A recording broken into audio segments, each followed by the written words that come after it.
La vostra Volkswagen anni 90 legge male benzina e acqua? Forse il problema è questa cosa qui.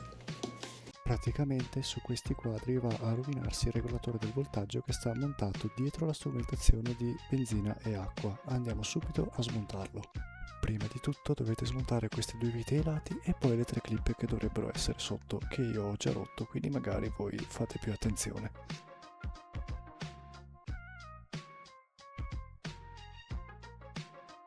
Eccolo lì, quello è il regolatore, basta svitare quella vite e viene via.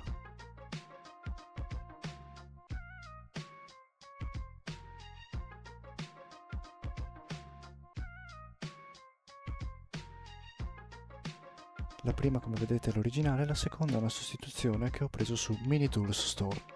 Questo kit in particolare arriverà con una rondella, però montandolo come chiedeva lo store non mi funzionava e allora l'ho montato al contrario come l'originale.